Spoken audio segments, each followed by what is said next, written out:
संत रामपाल जी महाराज एक ऐसे महान संत जिन्होंने अपनी सतभक्ति, तत्व ज्ञान, करुणा और सेवा के बल पर समाज में नई मिसाल कायम की है।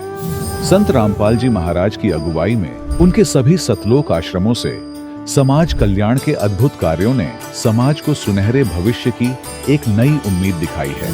संत रामपाल जी महाराज से नाम दीक्षा लेने के बाद लाखों लोगों की लाइलाज बीमारियां जैसे कैंसर, एड्स आदि ठीक हुई। संत जी के ज्ञान से प्रेरित होकर उनके अनुयायियों ने लाखों यूनिट रक्तदान किया। संत जी ने लाखों बहन बेटियों का दहेज मुक्त विवाह करवाया।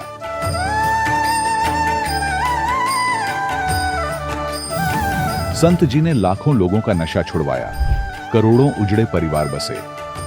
संत जी के आश्रमों में समागम के दौरान निःशुल्क नेत्र चिकित्सा, दंत चिकित्सा प्रदान की जाती है। संत रामपाल जी महाराज द्वारा समय समय पर पर्यावरण संरक्षण के उद्देश्य से बड़े स्तर पर वृक्षारोपण किया जाता है। संत जी ने जरूरतमंदों को तत्काल राहत पहुंचाने के लिए एम्बुलेंस सेवा शुरू की। संत जी अपने अनुयायियों को देहदान के लिए प्रेरित करते हैं, जिससे मानवता की सेवा और चिकित्सा क्षेत्र में सुधार हो सके।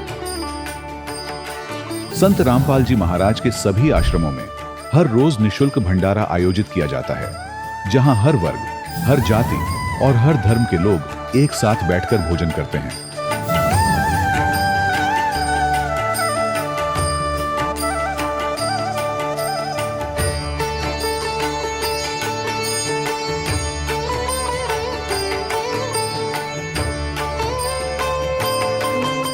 संत रामपाल जी महाराज की अन्नपूर्णा मुहिम ने गरीब और बेसहारा लोगों के जीवन में एक नई ऊर्जा और उम्मीद को जन्म दिया है। घर घर खाद्य सामग्री और जरूरी मदद पहुंचाकर संत रामपाल जी महाराज ने लोगों को दुख और मजबूरी से लड़ने की ताकत प्रदान की है।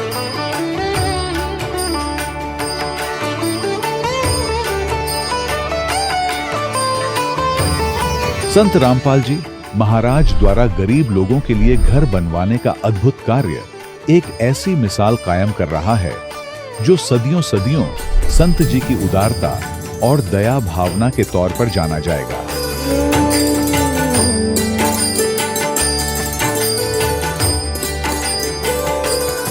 संत रामपाल जी महाराज ने हरियाणा सहित भारत के कई राज्यों में आई भीषण बाढ़ से अनेक गांवों और किसानों को बड़ी राहत दिलाई। तत्काल लाखों फुट पाइप और हजारों मोटर उपलब्ध कराकर किसानों के खेतों और गांवों में भरे बाढ़ के पानी को बाहर निकालकर उनको नया जीवन दान प्रदान किया। आज संत रामपाल जी महाराज को किसानों के मसीहा के तौर पर देखा जा रहा है। जगह जगह उनके लिए सम्मान समारोह आयोजित हो रहे हैं। संत रामपाल जी महाराज के आश्रम में हजारों बुजुर्गों को सम्मान और प्यार के साथ जीवन जीने का अवसर मिलता है। उनके खाने, रहने और स्वास्थ्य की पूरी जिम्मेदारी संत रामपाल जी महाराज उठाते हैं। अनाथ बच्चों के लिए संत रामपाल जी महाराज के सभी आश्रम किसी वरदान से कम नहीं। यहाँ उन्हें शिक्षा, संस्कार और भविष्य के लिए बेहतर अवसर प्रदान किए जाते हैं। चाहे बाढ़ हो, भूकंप या महामारी, संत रामपाल जी महाराज और उनके अनुयायी हमेशा ही जरूरतमंदों के लिए सबसे आगे खड़े रहते हैं। कोविड महामारी के दौरान संत रामपाल जी महाराज के आश्रमों से करोड़ों लोगों के लिए भोजन, दवाइयां और जीवन रक्षक सामग्रियां उपलब्ध कराई गई। चाहे गरीब की मदद हो या किसी शोषित और पीड़ित वर्ग के हक और सम्मान की लड़ाई, संत रामपाल जी महाराज ने हमेशा ही उनकी दबी आवाज को सरकारों तक पहुंचाया है और उन्हें उचित न्याय दिलवाने में अहम भूमिका अदा की है। समाज में आध्यात्मिक और सामाजिक मूल्यों के प्रति जागरूकता लाने में संत रामपाल जी महाराज हर कदम पर मानवता के सच्चे सेवक साबित हुए हैं। संत रामपाल जी महाराज का जीवन हमें सिखाता है कि सच्ची सेवा वही है जो निस्वार्थ भाव से की जाए। आइए हम भी इस महान सेवा के कार्य में इस महान संत से जुड़ें और संत रामपाल जी महाराज से नाम दीक्षा लेकर अपने जीवन को धन्य बनाएं।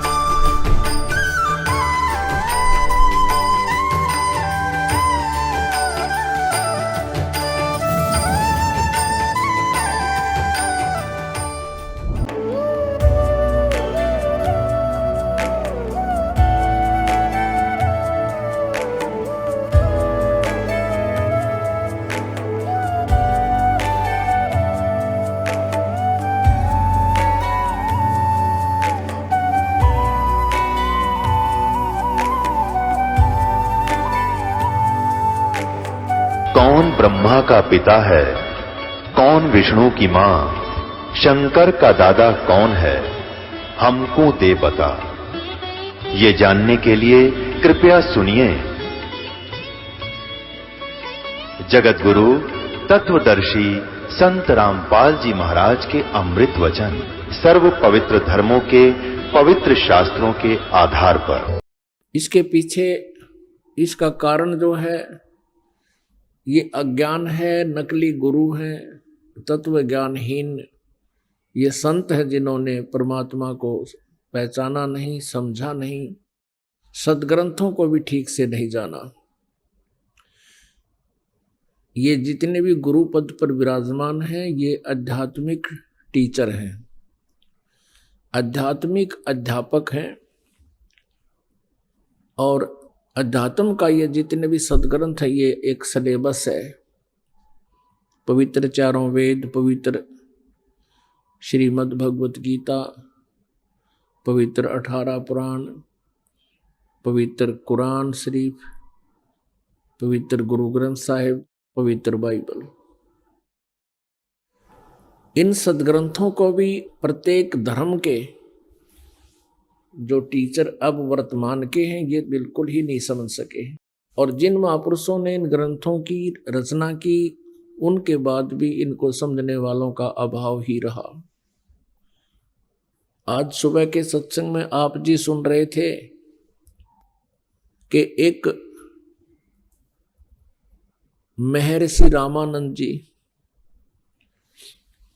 जिनका बोलबाला था, जो सुप्रसिद्ध थे कि चारों वेदों के मर्मज्ञ ज्ञाता हैं, पुराणों के मर्मज्ञ ज्ञाता हैं, श्रीमद् भगवत गीता का सारांश वही बता सकते हैं।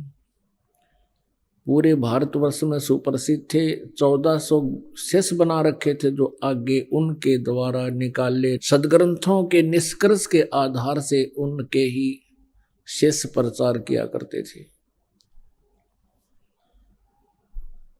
जब परमात्मा के यथार्थ ज्ञान से वो परिचित हुए,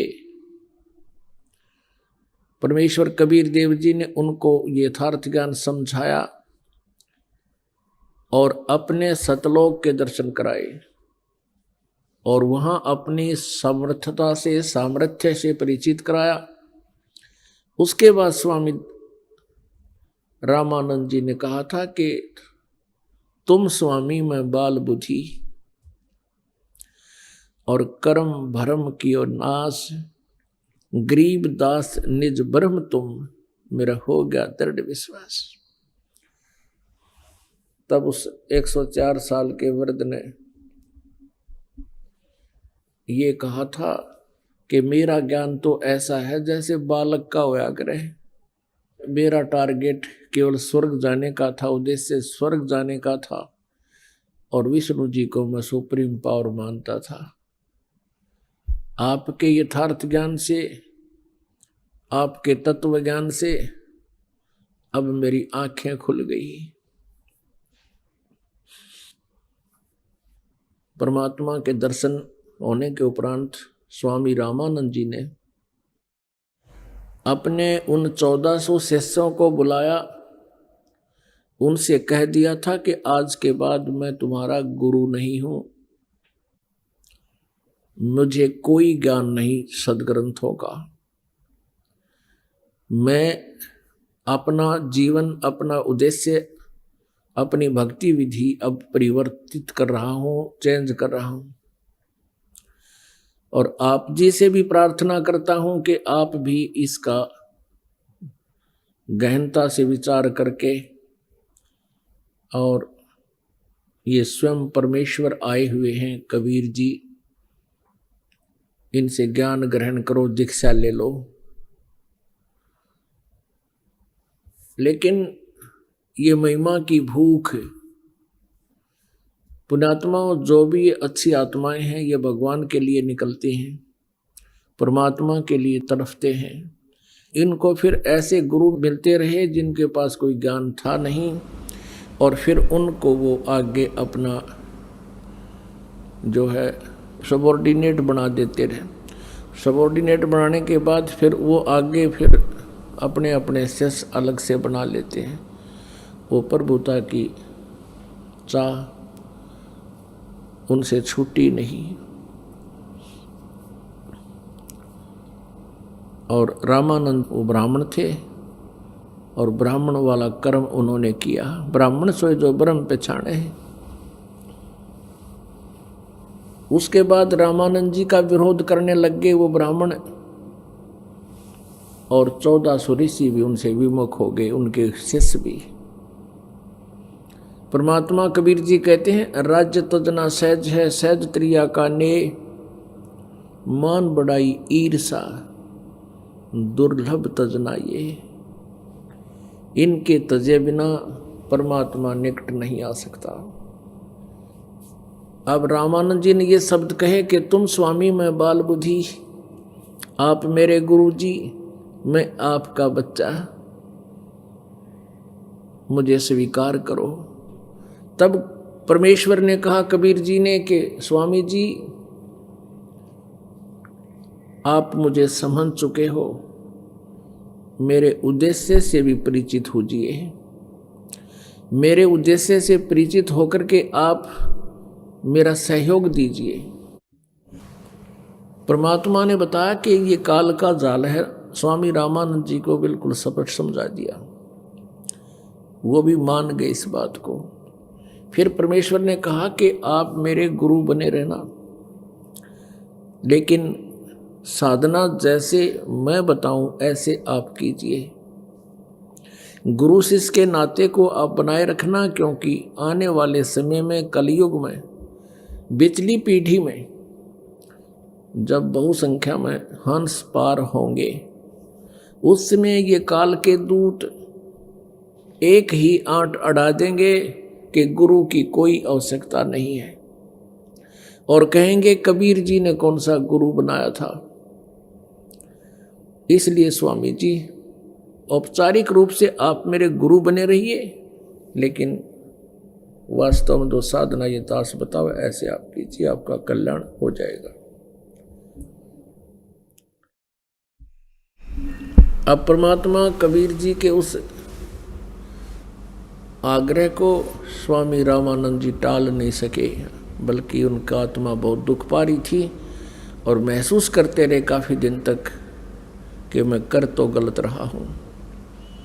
लेकिन परमात्मा उनको बार बार याद दिलाते थे, स्वामी जी ये काल का भयंकर जाल है, इसको ऐसे ही तोड़ा जा सकता है। तो पुण्यात्मा, गुरु इस आध्यात्मिक मार्ग में अति आवश्यक है, लेकिन गुरु पूरा हो। ये नकली गुरुओं से बात बढ़िया नहीं करती। अभी तक जितने भी संत ऋषि हुए हैं, उन्होंने एक ही बात कही है कि परमात्मा निराकार है, वो आकार में कभी नहीं आता। जबकि हमारे सद्ग्रंथ इस बात के गवाह हैं कि परमात्मा साकार है, वो मनुष्य सदृश है। पुण्यात्माओं, स्वामी रामानंद जी से परमात्मा कबीर जी की गोष्ठी उसके बाद भी बहुत बार हुई। रामानंद जी के मन की जो शंकाएं थी वो रह रह कर उपज रही थी। भले ही उन्होंने परमात्मा के दर्शन भी कर लिए थे और वो मान चुके थे कि जहां हम जाना चाहते थे वो लोक अस्थायी है, वो भगवान भी नाशवान है। फिर भी मन के शंका निवारण के लिए वो कई बार बहुत से प्रश्न कर दिया करते थे और परमात्मा कबीर जी उनका उत्तर दिया करते थे। क्योंकि भक्ति प्रारंभ होने के बाद भी बहुत सी शंकाएं शिष्य के मन में उत्पन्न होती रहती हैं। स्वामी रामानंद जी ने बहुत बार प्रश्न किया, हे कबीर जी, हे परमात्मा, अब तो मैं आपके यथार्थ स्थान को देख चुका हूं, मैं परिचित हूं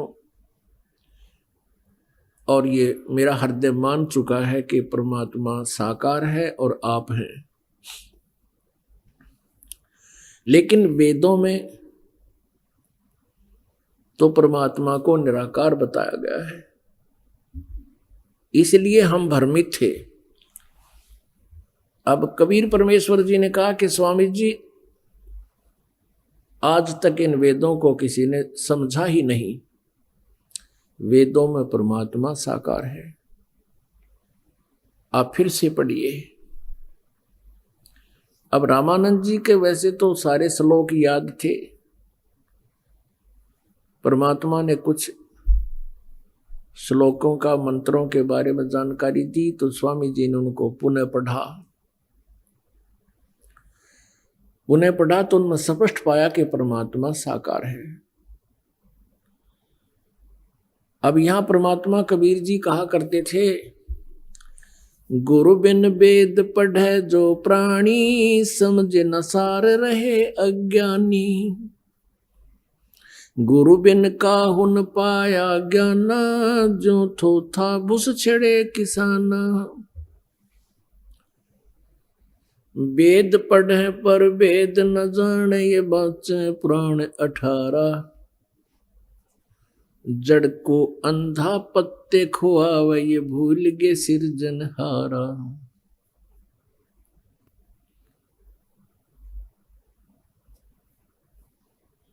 अपन आत्माओं, हमने सबसे पहले अपने इस मार्ग में जो शंकाएं आती हैं भक्ति मार्ग में, इनका निवारण करना चाहिए। शंका का समाधान हुए बिना ये प्राणी भक्ति पर लग नहीं सकता। और कबीर परमेश्वर जी कहते मां मुंडो उस संत की, जिससे संशय न जाए। वो संत योग्य नहीं है जिससे शंका का समाधान ना हो। और आज तक शंका का समाधान किसी से नहीं हुआ, कबीर परमेश्वर जी को छोड़, क्योंकि वो तो भगवान थे। और उन्होंने जो शंका का समाधान किया वो अन्य समाज ने स्वीकार नहीं किया। तो परमात्मा को समझने के लिए कबीर परमेश्वर जी ने स्वामी रामानंद जी को सृष्टि रचना सुनाई। अब यदि ये सृष्टि रचना स्वामी जी को पहले सुनाते परमात्मा, तो वह तो फिर अपने आप को बहुत विद्वान समझते थे, और इस परमात्मा की सृष्टि रचना को, यानी इस कथा को, वो मात्र एक बनावटी कहानी समझते हैं। अब स्वामी रामानंद जी परमात्मा को सतलोक में देख चुके थे, तब परमेश्वर ने उनको सृष्टि रचना का ज्ञान दिया, जैसे धर्मदास जी को दिया अपनी प्यारी आत्मा को। ऐसे ही ज्ञान परमात्मा ने प्रत्येक उस पुण्यात्मा को दिया जिससे वो आकर विशेष रूप से मिले। वैसे तो परमेश्वर के 64 लाख शिष्य थे। उस समय जब परमात्मा कबीर जी सन 1398 में प्रकट हुए, सन 1518 में 120 वर्ष रह करके एक सहस्री चले गए। वो 64 लाख का जो समूह था वो परमात्मा को पहचान नहीं सका। वो 64 लाख केवल इसी आधार से शिष्य बने थे, वो महादुखी थे और फिर सुखी हो गए। परमात्मा के पास आते ही, कबीर जी के पास आते ही उनके सैकड़ों सुख उनको प्राप्त होने शुरू हो गए। उनकी बहुत सी आपदाएं केवल दर्शन मात्र से, कुछ आशीर्वाद से, और फिर परमात्मा उनको भक्ति की विधि बताते थे। उस भक्ति से उनके संकट निवारण होने लगे, जिस कारण से वो 64 लाख शिष्य हो गए। और 64 लाख को बहुत लाभ हुआ, भक्ति भी उन्होंने मिली, और संसारिक सुख तो गिनती ही नहीं थी। लेकिन कुछ एक हंस थे, जैसे आदरणीय धर्मदास साहिब जी, आदरणीय नानक साहिब जी, आदरणीय मलुकदास साहिब जी। आदरणीय गरीबदास साहिब जी, आदरणीय दादू दास साहिब जी, आदरणीय घीसा दास साहिब जी, ये वो पुण्य आत्मा थी, ये वो श्रेष्ठ आत्मा थी जिनको परमात्मा विशेष रूप से आकर मिले। और ऐसी आत्माओं को वो प्रत्येक युग में मिलते हैं, ऐसा विधान है विधि का। उसी आधार से अपने स्वभाववश वो परमात्मा इन पुण्यात्माओं को मिले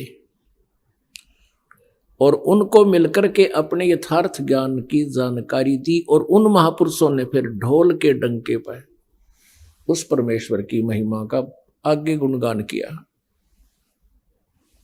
और जो वो 64 लाख शिष्य थे, वो विद्वान नहीं थे, वो भक्तिहीन प्राणी थे, उनको केवल सांसारिक सुख की चाह थी। तो परमात्मा ने सोचा था कि ये इस लालच में ही कुछ भक्ति की साधना भी कर जाएंगे। मालिक को पता था कि पार नहीं हो सकते जब तक हमारी इस यथार्थ ज्ञान को और इस विधि को समझ नहीं लेते और यहाँ से हृदय नहीं हटेगा। लेकिन परमात्मा बड़े दयालु हैं, उनका एक प्रोसीजर अलग है जिसको जो जीव नहीं समझ सकता। 600 वर्ष पहले कबीर जी के 64 लाख से हुए थे। उन 64 लाख को परमात्मा ने इतना भक्ति युक्त कर दिया था कि इस बिचली पीढ़ी तक उनको मनुष्य जीवन प्राप्त होता हुआ आ रहा है। मोक्ष मंत्र तो उनको नहीं प्राप्त हो सका क्योंकि वो योग्य नहीं हुए सतनाम और सारनाम प्राप्त करने के। लेकिन उस दयालु ने ऐसी कृपा की कि हम वही प्राणी हैं जो आज शीघ्र परमात्मा के चरणों में आ रहे हैं, चाहे दुख से आते हैं या ज्ञान से आते हैं या किसी पुण्यात्मा के कहने मात्र से हम यहाँ आते हैं, आकर के फिर ज्ञान ग्रहण कर लेते हैं। तो वो पुण्यात्मा है जो 64 लाख परमात्मा परमेश्वर कबीर जी से विमुख हो गए थे। अब उस दयालु ने उस समय इतनी रजा बख्श दी हमारे ऊपर कि हम मनुष्य जीवन प्राप्त करते हुए आ रहे हैं, तो हमें भक्ति की भी कसक है। और जो प्राणी मनुष्य जीवन से ना आकर के कोई जड़ योनि से या कोई पशु पक्षी के शरीर से निकल कर मानव शरीर प्राप्त करता है, तो वो प्राणी परमात्मा के इस मार्ग को सुनता भी नहीं, शीघ्र सी लगता नहीं। 2 प्रकार से मानव शरीर प्राप्त होते हैं। एक तो पिछले पुण्यों के आधार से, भक्ति के आधार से लगातार कंटिन्यू मनुष्य जीवन प्राप्त होते हुए आते हैं। और एक मनुष्य शरीर ऐसा प्राप्त होता है जैसे टर्न वाइज एक ऐसा विधान बना रखा परमात्मा ने कि इतने पुण्य उस प्राणी के शेष रख लिए जाते हैं कि पापों को भोगने के लिए उसको 84 लाख योनियों में कष्ट उठाना पड़ता है। वो 84 लाख योनियों में कष्ट उठाता हुआ फिर पुनः एक टर्न वाइज नंबर मिलता है, उसको टर्न वाइज एक मानव शरीर अवश्य प्राप्त होता है। तो उस मानव शरीर के अंदर जो अन्य पशु पक्षियों की योनि से आया है, उस प्राणी को भक्ति मार्ग पर लगने में बहुत कष्ट होता है, बड़ा टाइम लगता है, वो बहुत कठिनता से स्वीकार करता है। और जो पुण्यात्मा कंटिन्यूस आ रहे हैं, मनुष्य जन्म है, फिर मृत्यु होगी, फिर मनुष्य जन्म प्राप्त हो गया, पिछले पुण्य इतने हैं, तो आज उनको ये भक्ति मार्ग समझने में देर नहीं लगती। आप जी उन पुण्यात्माओं में से हो जो पीछे भी मनुष्य जीवन था आपका और उससे पीछे भी आप मनुष्य ही थे। लेकिन ये जो संकट कष्ट आज आपको सता रहे हैं, जो दिन रात एक पेट के लिए हम भटकते फिरते हैं, ये यातनाएं प्रत्येक मनुष्य जीवन में भी आपने भोगी हैं। और उस दौरान हो सकता है कोई पुत्र मर गया, कोई पुत्री मर गई, टक्कर मार कर रोए, कभी किसी बीमारी से मरे, ये हमारे ऊपर बने रहे। अब परमात्मा कबीर जी अपनी सृष्टि रचना के बारे में जानकारी देंगे। और एक धर्मदास नाम के उनके शिष्य थे, बांधवगढ़ के रहने वाले थे। पहले थोड़ा सा संकेत आपको वेदों में देंगे, क्योंकि रात्रि में ये प्रोजेक्टर बहुत अच्छा काम करता है। और पुण्यात्माओं, यहाँ ये सारी व्यवस्था प्रभु ने आप पुण्यात्माओं के लिए करवाई है। इतना बड़ा शेड बनवाया अपने बच्चों के लिए, इनके ऊपर पंखे की व्यवस्था करवाई, प्रोजेक्टर का प्रबंध करवाया अपने बच्चों से, इसलिए कि आप जी परमात्मा से परिचित हो जाएं। एक बार आप परमात्मा से परिचित हो गए फिर आपको मोक्ष में देर नहीं है। इतना आसान मार्ग है ये मोक्ष का, लेकिन परमात्मा पहचानना और जो साधना हम कर रहे हैं ये विश्वास होना कि ये सत्य है, ये कठिन है। और इसको बहुत आसानी से हम हल कर सकते हैं इस प्रोजेक्टर के माध्यम से, और सदग्रंथ हमारे पास है। तो सबसे पहले आपको ये दिखाते हैं कि वो परमात्मा कैसी लीला किया करता है, वो कौन है, उसका वास्तविक नाम क्या है। और विशेषकर पवित्र हिंदू समाज, वैसे तो ये सदग्रंथ पवित्र चारों वेद, पवित्र गीता, श्रीमद् भगवत गीता, पवित्र 18 पुराण, ये किसी मजहब विशेष के सदग्रंथ नहीं हैं, लेकिन अनजानपने में इनको हिंदुओं के नाम कर रखा है, क्योंकि इन सदग्रंथों की रचना उस समय हुई थी जिस समय कोई भी धर्म नहीं था। एक वैदिक धर्म बोलते हैं, यही धर्म था, मानव धर्म समझो, और पूरा विश्व एक ही तरह की साधनाएं किया करता था। लगभग 5500 वर्ष पहले इन सदग्रंथों की रचना महर्षि व्यास जी द्वारा हुई थी। फिर भी हम ये सोचकर चलें कि ये हिंदुओं के ही सदग्रंथ हैं, तो पवित्र हिंदू समाज को तो इसका गर्व है कि हमारे सदग्रंथ पवित्र वेद, पवित्र गीता, पवित्र पुराण सत्य हैं। तो उन्हीं सदग्रंथों में जो यथार्थ ज्ञान लिखा हुआ है और उसका आज तक भी हमें पता नहीं, जबकि हम जिनको गुरु मानते थे, महर्षि मानते थे, और वो संस्कृत भाषा के ज्ञाता भी थे, विद्वान कहलाते थे, वो भी इन सदग्रंथों को, वेदों को, गीता जी को समझ नहीं सके। पुण्यात्माओं, पवित्र चारों वेद और पवित्र श्रीमद् भगवत गीता ये गॉड गिवन स्पिरिचुअल नॉलेज है, ये परमात्मा का दिया हुआ आध्यात्मिक ज्ञान है। और रही बात पुराणों की या उपनिषदों की, ये किसी ऋषि विशेष की, देव विशेष की अपनी सोच, अपना अनुभव, लोक वेद सुना सुनाया ज्ञान है। हम इनको भी मुख्य मानते रहे, इनको भी आधार मानकर पवित्र हिंदू समाज परमात्मा को मानता है, जानता है। तो आज वो सदग्रंथ हमारे समक्ष हैं, उनमें जो यथार्थ ज्ञान लिखा हुआ है वो हम तक नहीं पहुंचा। इसका मुख्य कारण ये रहा कि हमारे जो गुरु थे वो टीचर ठीक नहीं थे, वो आध्यात्मिक गुरु ठीक नहीं थे, क्योंकि वो अपने सिलेबस से भी परिचित नहीं थे, और वो आज तक परमात्मा को निराकार बता रहे हैं। और वेदों का भी उस साथ में रेफरेंस देते हैं कि वेदों में परमात्मा को निराकार बताया है, वेदों में परमात्मा को सैकड़ों स्थानों पर साकार बताया है और नर आकार बताया है।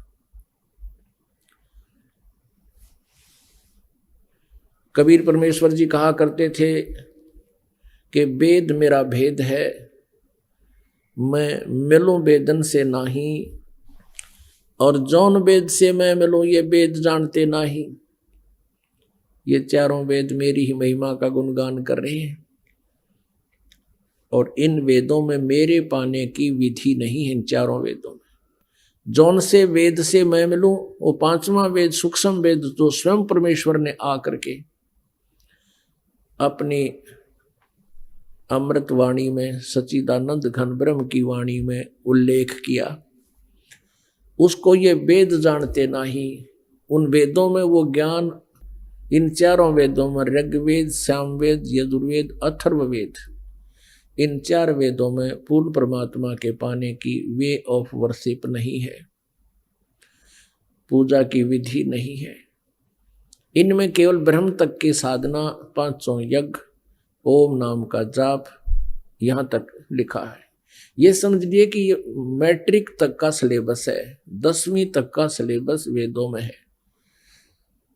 इससे आगे और बहुत सी क्लासेज हैं। वो ज्ञान, वो सिलेबस सूक्ष्म वेद में है, सच्चिदानंद घन ब्रह्म की वाणी में है, कबीर वाणी में।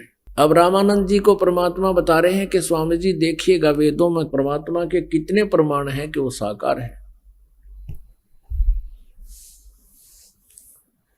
ऋग्वेद मंडल नंबर 9 सूक्त नंबर 86, ये देखिएगा। ऋग्वेद मंडल नंबर 9, ये 9 और 10 इकट्ठा ही है।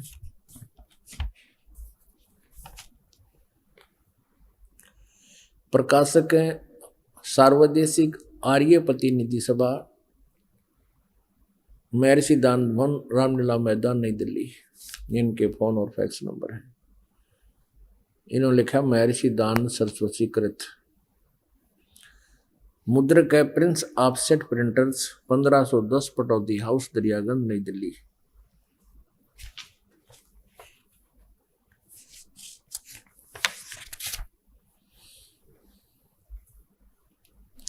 ऋग्वेद मंडल नंबर 9 सूक्त नंबर 86 और मंत्र नंबर 26। इसमें क्या लिखा है, इन्हीं का अनुवाद है। यज्ञ करने वाले यजमानों के लिए परमात्मा, यज्ञ माने धार्मिक अनुष्ठान करने वाले, यजमान माने भक्तों के लिए परमात्मा सब रास्तों को सुगम करता हुआ उनके विघ्नों को मर्दन करता है, उनके संकटों का नाश करता है, उनको पवित्र करता हुआ और अपने रूप को, अब साकार परमात्मा के देखना ढेर सारे प्रमाण, अपने रूप को साकार हुआ भगवान, सरल करता हुआ यानी हल्के तेज पुंज का बनाता है, और वह कांति में परमात्मा। अब यहां इन्होंने कबीर को सर्वज्ञ लिख दिया है। यहां देखिए, यह है कबीर अतः अतो, कबीर अतो, ये कबीर, हम इसको वह बोलते हैं, वह को कबीर। अभी आपने सुने संत रामपाल जी महाराज के मंगल प्रवचन। आइए अब सुनते हैं संत रामपाल जी महाराज से नाम दीक्षा लेकर सतभक्ति करके अद्भुत लाभ प्राप्त करने वाले अनुयायी के विचार। नमस्कार सर। नमस्कार सर जी। सर क्या नाम है आपका? मेरा नाम डॉक्टर अक्षय कुमार नायक है सर। सर कहाँ से हैं आप? मैं संबलपुर उड़ीसा से हूँ सर। सर संत रामपाल जी महाराज से नाम दीक्षा आपने कब ली? मैं 2013 मार्च महीने में लिया था भगत जी। सर संत रामपाल जी महाराज से नाम दीक्षा लेने से पहले आप क्या भक्ति साधनाएं करते थे?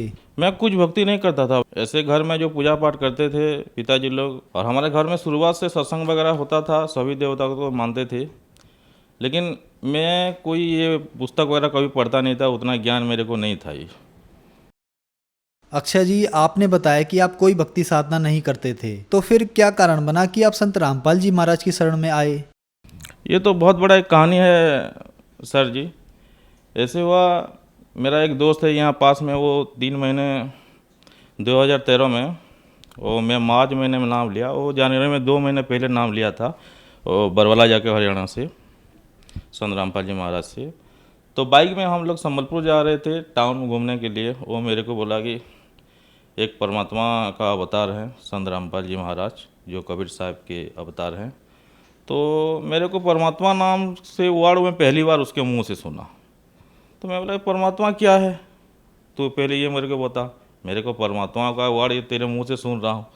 वो मेरे को समझा ऐसे ऐसे परमात्मा को भगवान बोलते हैं, जो सृष्टि का पालन करता है और सबका धारण पोषण करके उद्धार करता है। तो मैं बोला कि इससे क्या फ़ायदा भाई, तू तो लिया है ले, और मेरे को क्यों बता रहा है, मेरे ये ज्ञान ध्यान में कोई इंटरेस्ट नहीं है। तो उसने कहा कि तेरा जो दिक्कत है, तो डॉक्टर होके भी हर रोज़ दवाई खाता है, हर महीने जाके अल्ट्रासाउंड करता है, ये स्टोन वगैरह है, तो एक बार चल, ये नाम लेने से अगर तू सही विधि से भक्ति करेगा तो सब छूट जाएगा। मैं बोला कि ऐसे कैसे छूट जाएगा, 3-4 साल से मेरा, क्योंकि बचपन से सर मेरा यूरिक एसिड का प्रॉब्लम है। यूरिक एसिड मतलब क्या होता है, ये सब में गठिया वगैरह में दर्द होता है, और ये यूरिक एसिड की वजह से किडनी में स्टोन क्रिएट करता है। ये जब जिसको यूरिक एसिड होता है ना सर, इसको मतलब बचपन से मरते दम तक ये कभी जाता नहीं है, ये रोज़ाना दवाई खाना पड़ता है। और इसकी वजह से दवाई छोड़ देते हैं, जब यूरिक एसिड लेवल बढ़ जाता है तो उसमें किडनी में स्टोन क्रिएट हो जाता है। और वो बोले कि 11 mm तक आपका जो किडनी से जो पाइप जाता है वो ब्लैडर में, वो 11 mm तक मतलब इलास्टिक होता है, 11 mm तक स्टोन वो डिजल होकर चले जाता है। लेकिन मेरा 14 mm था, वो बोले कि ये नहीं जाएगा, आप कटक चलो। वो कटक के थे, और जब मैं छुट्टी में जाऊँगा तो लेजर से इसका ऑपरेशन करा लेंगे, और मेरा पहचान है वहाँ पे। तो ठीक मेरे को मार्च महीने ही जाना था और उनका छुट्टी में, तो मैं बोला नहीं भाई, मैं ऑपरेशन करने के लिए जाऊंगा और मैं आश्रम नहीं जा सकता। तो वो बोला कि अरे भाई ऑपरेशन क्यों कराएगा, बहुत सारे बीमारी लोगों का छूट जा रहा है उनका भक्ति से। तो मैं लगा ठीक चल लेते हैं, इतना तो बोल रहा है। तो फिर मैं लगा ठीक ये थोड़ा घूमने आएंगे दिल्ली वगैरह, ऐसे सोच के मैं गया था। ये नहीं सोच के गया था कि मेरा स्टोन वहाँ से मतलब ठीक हो या कोई अलग मेरे को फ़ायदा मिले। सतलोक आश्रम बरवाला हरियाणा में जैसे हम लोग वहाँ पे पहुँच गए ना सर, और पहले से मेरे को थोड़ा अजीब सा फील हुआ कि जो बहुत बुजुर्ग वो वहाँ पे बैठे थे, जो भगत बोलते हैं, और वो बोले कि भगत जी पहले आप लोग नहा धो के भंडारा कर लो। ऐसे मतलब अपनापन मेरे को कभी महसूस नहीं हुआ था आश्रम में जब घुसा में। तो वहाँ से हम लोग भंडारा वगैरह ले लिए, और फिर नाम दीक्षा में बहुत सारे लोग मतलब बैठे थे। तो मेरा एक दोस्त गांव का है, संजीव है, वो भी मेरे साथ बचपन का दोस्त है। वो मेरे को कहने पे चला गया था, वो भी कोई भक्ति वगैरह नहीं करता था, हम मांस मछली बहुत खाते थी। तो भगत जी हम लोग जैसे नाम दीक्षा लेने के लिए बैठे, मैं देखा वो नियम जो था ना भगत जी, मतलब ऐसा नियम था कि आपको कोई शराब नहीं पीना है, कोई गुटखा नहीं खाना है, मांस मछली सेवन नहीं करना है। ऐसा जो नियम था मेरे को, मेरा मन में मतलब वो बिल्कुल हलचल कर दिया वो जो नियम। और वो हमारे समाज में जितना भी बुराइयां चल रहा है, वो मतलब समाज के मतलब उपकार के लिए बिल्कुल फिट बैठता था, समाज के फायदे के लिए, समाज के सुधारने के लिए। तो बचपन से मैं थोड़ा समाज सेवी हूँ। और मेरे पिताजी, जब मैं पहले मेडिकल पास किया तो मेरा पिताजी बोले कि तो प्राइवेट हो या गवर्नमेंट जॉब हो, किसी से फीस मत लेना, जितना में दवाई का मिल जाता है 20% में 20% में, उतना में हम घर चला लेंगे। और भगत जी आज हो गया 20 साल हो गया, मैं किसी से फीस लेता नहीं हूँ। ठीक है भाई, नाम ले लेते हैं, अगर जो हमारा कुछ फ़ायदा होगा तो बाद में देखेंगे, नहीं तो छोड़ देंगे, इसमें क्या है। ऐसे सोच के हम लोग सर नाम ले लिए और मेन लाइन में लगा। मैं बोला कि गुरुजी ऐसे ऐसे है मेरा, और बहुत दिक्कत है, सालों से है, और ये प्रॉब्लम छूट नहीं रहा है, जबकि मैं खुद से डॉक्टर हूँ, और ये यूरिक एसिड का और दवाई कितना लूँ, स्टोन का बढ़ जा रहा है और कम नहीं हो रहा है, और मैं डाइट भी फॉलो कर नहीं पा रहा हूँ। गुरुजी सिर्फ इतना बोले कि ठीक हो जाएगा बेटा, ठीक हो जाएगा बोले, इतना बोले, और परमात्मा ने आशीर्वाद दे दिए। सिर्फ ये जो हाथ रख दिए मेरे को, कुछ बॉडी में कुछ हलचल मतलब इलेक्ट्रिक करंट जैसा लगता है, ऐसे लग गया। गुरुजी पे हंस के चले गए। मैं खोजा, मतलब ये सब खोजा कि ये जो गुरुजी जो प्रथम मंत्र जो देते हैं, जो कमल वगैरह जो बोलते हैं, मैं उसमें पाया भगत जी, हमारे साइंस में है भी वो जो कमल, जो गुरुजी पहला मंत्र जो देते हैं, जो हमारा जो कमल वगैरह बोलते हैं, कंठ कमल जो बोलते हैं, हृदय कमल जो बोलते हैं, जो कमल वगैरह में गुरुजी जो डिफाइन करते हैं, उसमें साइंस में भी प्रूव है, अगर आपका वो कमल खुल जाता है तो आपको कोई बीमारी नहीं होगा। तो मैं ध्यान से वो मंत्र जाप किया 1 महीने, 4 महीने बाद मेरे को सदमा मिला। सर आप विश्वास नहीं करेंगे, क्योंकि इतना सालों तक मैं मतलब इतना सफ़र था ये दवाई के बारे में। मेरे पिताजी, हमारा उतना फाइनेंशियल कंडीशन अच्छा नहीं था, क्योंकि मेरे पिताजी बहुत नेक आदमी थे, और वो बोल रहे थे कि कभी किसी का बुरा मत करना, किसी से ठग के मत कमाना, किसी को लूट ज़्यादा तकलीफ मत दो, इसलिए मैं किसी से फीस नहीं लेता था। तो उतना मेरा नहीं चलता था क्लिनिक में, प्राइवेट डॉक्टर हूँ और केमिस्ट भी हूँ, मेरा खुद का मेडिकल स्टोर था। जितना होता था उतना मैं बहुत मुश्किल से चलता था, हम लोग कर्ज लेके चलते थे, मैं डॉक्टर होने के बाद भी। मेरे पिताजी बोले कि एक सेकेंड हैंड कार ले ले, उस टाइम 800 मारुति का था, तू चल नहीं पा रहा है ठीक से, दर्द के कारण। लेकिन गुरुजी की दया से बिल्कुल मेरा दर्द उतना मतलब कम हो गया, बिल्कुल बॉडी बिल्कुल फ्री लगने लगा। और जब मैं आया, मैं पिताजी को बोला, पिताजी क्योंकि भगवत प्रेमी थे, हर महीने हमारे घर में सत्संग होता था, एरिया के सब लोग जानते थे मेरे पिताजी को, और सब देवी देवता का हनुमान पूजा तो हर महीने करते थे मेरे पिताजी। मैं ज्ञान गंगा पुस्तक दी मेरे पिताजी को और बोला कि पिताजी यही परमात्मा है, आप बिल्कुल ये झूठे चक्कर में मत पड़ो, आप भी अपना जीवन कल्याण करा लो, मैं इसका जीता जागता आपका प्रूव हूँ। और उस टाइम ना भगत जी मैं अपना अल्ट्रासाउंड करा चुका था, जो स्टोन मेरा दवाई में बिल्कुल नहीं खाया, बिल्कुल सब साक्षी रख के कर रहा हूँ, एक भी दवाई में नहीं खाया। जब नाम लिया था तो ना भगत जी, जब मैं अल्ट्रासाउंड किया जाके 14 mm का जो स्टोन था ना भगत जी, वो राइट साइड में भगत जी वो 4 mm का हो गया परमात्मा की दया से। तो वो मैं जो डॉक्टर को दिखाया, मेरा प्रोफेसर जो क्लिनिक में आते थे, बोला कि ये रिपोर्ट सही नहीं है, आप एक बार फिर चेक करा लो। फिर मैं दूसरी में जाके चेक करा तो वो 4.4 mm आया, वो 1-2 पॉइंट का इधर उधर आता है अल्ट्रासाउंड में। डॉक्टर बोले कि ये ऐसा नहीं हो सकता, आप कुछ ना कुछ दवाई खाए हैं। और मैं बोला कि आप तो बोले सर दवाई में ये ठीक नहीं होगा, आप लेजर से जाके ऑपरेशन करा लो। फिर वो बोले कि सही तो बोल रहे हो, और वो बोले कि ये रिपोर्ट भी सही नहीं होगा, आप कटक में जाके अल्ट्रासाउंड करा लो, क्योंकि वो साइंस को मानते थे। चमत्कार होते हुए भी बावजूद वो मतलब, लेकिन मेरे अंदर मेरे आत्मा जाग चुकी थी कि मेरे को परमात्मा मिल गया है। और बचपन से मैं इतना मांस मछली खाता था, मैं मेरे गाड़ी पे लेके दोस्तों को लेके बहुत, कभी नशा नहीं करता था मेरे पिताजी की वजह से, कभी कोई नशा चीज़ छुआ नहीं हूँ, लेकिन मांस मछली बहुत खाता था। एक बार ऐसा हुआ ना, मेरे साथ ऐसा चमत्कार हुआ ना भगत जी, मैं प्रथम मंत्र को नहीं जपा था, 11:30 बज गया था, उसका साक्षी मेरा भगवतमती है। सो गया था मैं क्लिनिक से आके 11:30 बजे। 11:30 बजे खुद संत रामपाल जी महाराज मेरे सपने में आके बोले कि बेटा तुम मंत्र नहीं किया है, और इससे नाम खंड होता है, तो मंत्र जप के सो। मैं धड़क से मेरा नींद खुल गया।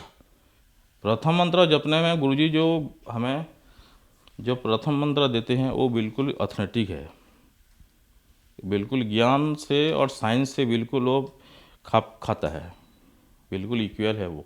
गुरुजी जो कमल जो खोलने के बाद जो सत्संग में बताते हैं वो बिल्कुल इक्वल है, उससे हमारा शरीर तंत्र ठीक होता है। एक बार ऐसा हुआ, मैं क्लिनिक से आ रहा था, मेरे पीछे एक बैठा था, वो नाम नहीं लिया था, एक मार्केट था वहाँ पे, और एक ट्रक आया और वो मार्केट में जो पत्थर वगैरह रख के जो लोग सब्जी वगैरह बेचते हैं, उसमें एक चक्कर लग गया और मेरे को वो बिल्कुल धक्का दे दिया। एक सिर ना भगत जी दूसरे चक्कर में मेरे आ गया। लोग बोल रहे थे, मैं सुन रहा हूँ कि इसका सिर नहीं है, मैं सुन रहा हूँ इतना, इसका सिर नहीं है, और बहुत दिनों तक मेरे यहाँ पे टायर का निशान था। फिर हमने वो बिल्कुल नर्सिंग में आए और डॉक्टर बोला कि तो बाल बच गया, कुछ नहीं हुआ, मेरे को एक खरोच तक नहीं आया। फिर परमात्मा से हम लोग प्रार्थना, संत रामपाल जी महाराज से, फिर मेरे भगवतमती ने प्रार्थना लगाया, अरदास लगाया, तो गुरुजी ने बोला कि इसके बहुत सारे मतलब ऐसे इसके जीवन में हैं जो कि ये सद्भक्ति से इसको कट जाएंगे और परमात्मा उसको फिर से नया जीवन देते रहेंगे।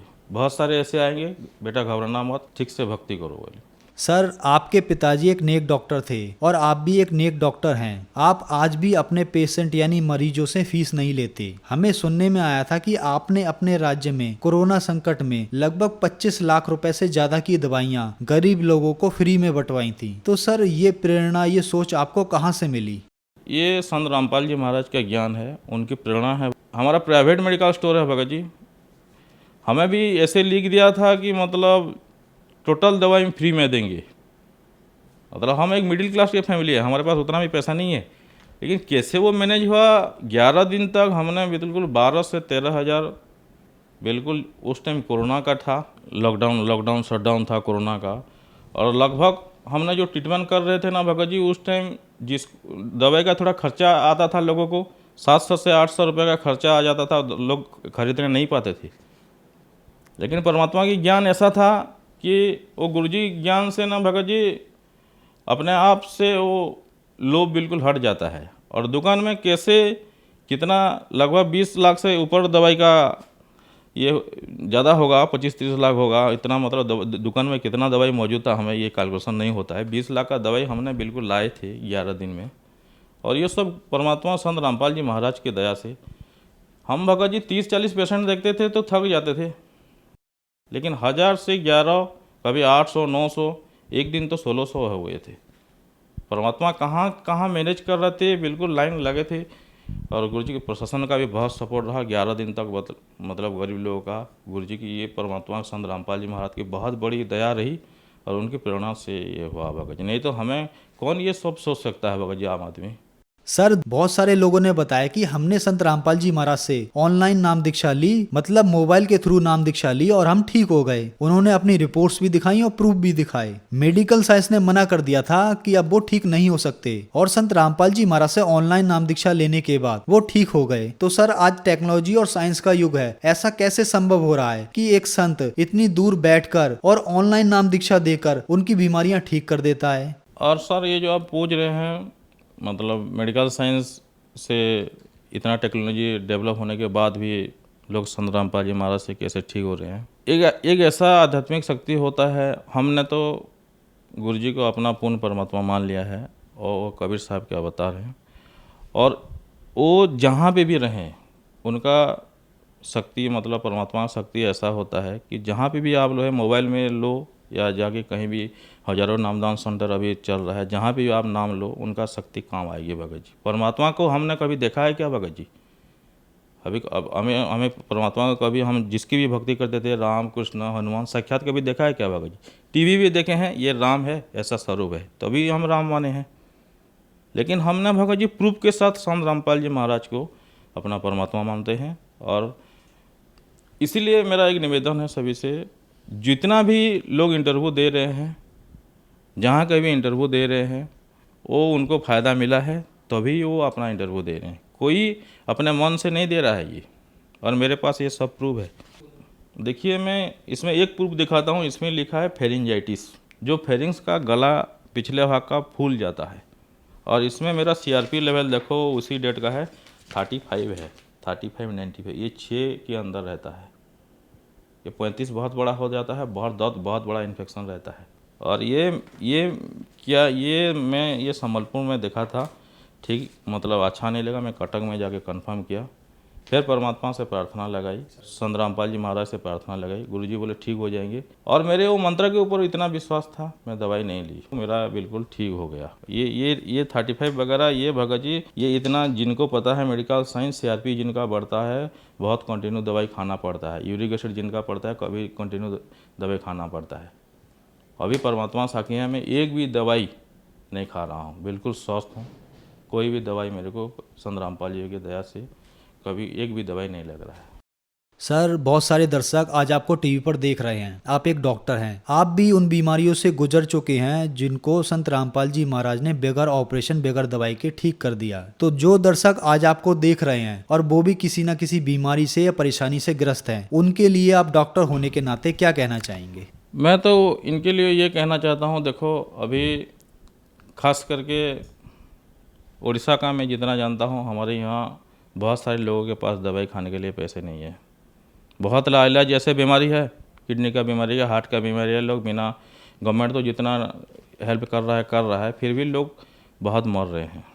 उन सभी से मेरा निवेदन है, आप एक बार संत रामपाल जी महाराज का सत्संग सुने, बहुत सारे चैनलों में अभी आ रहा है, ज्ञान को देखे, और जो ज्ञानगंगा पुस्तक है उसको आप जो आपके घर में है, आप जिसको जो पुस्तक है, गुरुजी जो बता रहे हैं, जो श्लोक बोल रहे हैं, आप उसके साथ मिलान करें। आपको सही लगे तो आप उस नंबर पे, जो चैनल पे नंबर आ रहा है, उस पर कॉन्टैक्ट करें। और बहुत सारे अभी नाम दीक्षा केंद्र खुल रहा है, और उसमें आप संत रामपाल जी महाराज से नाम लेके अपना कल्याण करवा सकते हैं। धन्यवाद सर। Thank you.